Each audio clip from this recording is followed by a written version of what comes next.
That was a truly great show. With no caveats, Xbox came through with this show. Look, it's no secret that I've been extremely down on Xbox for a while now. I appreciate their hardware and services, and even a lot of the ecosystem initiatives, but with great new games for the platform slowing down to a crawl outside of third-party multi-platforms, it's been hard to stay engaged or positive with Xbox for me. But this show really changed a lot. The core thing here is that this was just a great show overall. The pacing was excellent, with it mostly being a bunch of trailers thrown together in seemingly random order, meaning there were no interruptions, very few interjections meant to segue into the next part of the show, none of that. Well, with the exception of the Starfield portion, but we'll get to that later. It was just trailer after trailer after trailer.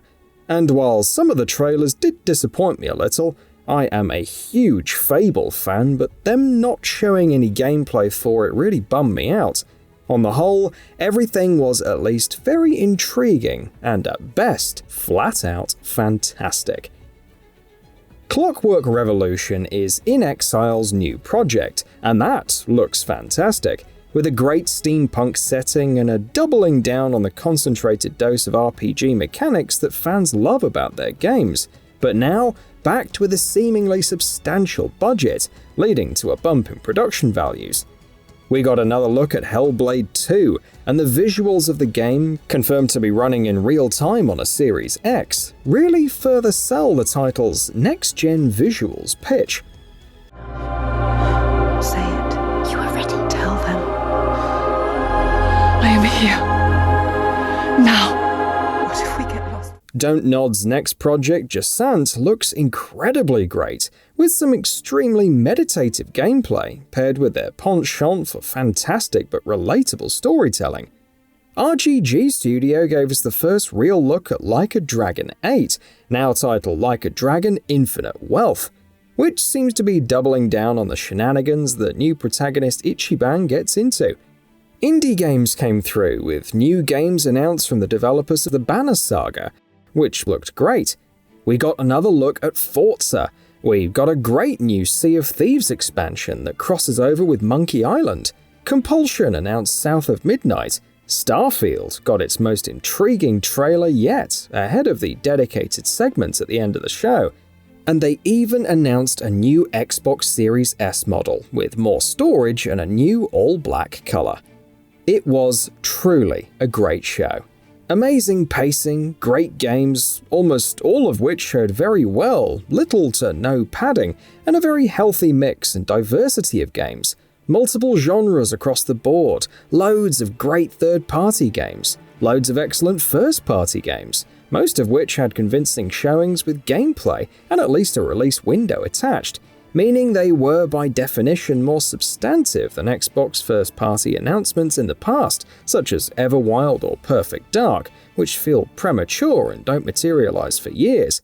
Updates for existing games, new showings for previously announced upcoming games, completely new announcements, big-budget games, indie games, Western games, new IPs, sequels. This show truly and across the board had it all. It was one of the best shows in years, and is exactly what Xbox needed at the moment to turn the conversation around the brand around. I am so overall impressed with this show, I very honestly have little to nothing to complain about. And that brings us to Starfield. Starfield got its own dedicated segment towards the end of the show, the better part of an hour long, almost as long as the rest of the Xbox show by itself. It was intended to give us a very deep dive look at the game, so that players could finally understand how the game, which has not so far had the most convincing showings, would be coming together. And it looks amazing. Everything about it looks fantastic, and doubling down on all the best qualities of Bethesda's best games. The staggering attention to detail in object modeling and backstory and lore, to maximize the immersion in the world, the doubling down on RPG mechanics, after Fallout 4 misguidedly started to dilute them a little too much.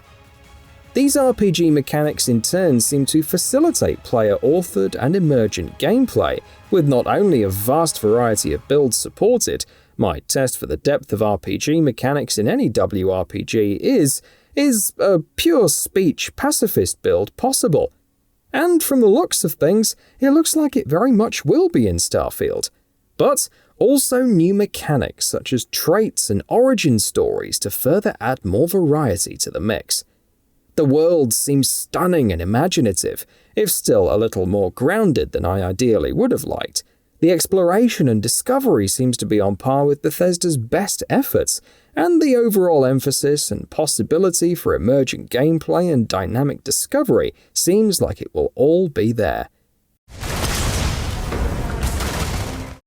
Tears of the Kingdom has staked its claim to the Game of the Year throne early this year, but Starfield looks like it will pose a credible threat to that claim, which is incredibly high praise. Honestly, I don't have anything bad to say. It all looked great. It was a great show across the board on every front, and starting with 2024, it looks like Starfield and Forza will be our only first-party Xbox games for the remainder of the year. It looks like Xbox will be looking at a good cadence of great first-party games, which is exactly what it needed all along. The third-party announcements were amazing, and Starfield itself looks like a true GOTY contender. I'm on board. Xbox did great. Welcome back. So, what are your thoughts on this? Go ahead and share them in the comments below. And if you like this video, please subscribe to the channel and enable all notifications by clicking the bell icon to get new video updates. We upload every day and would really appreciate your support. Thanks for watching.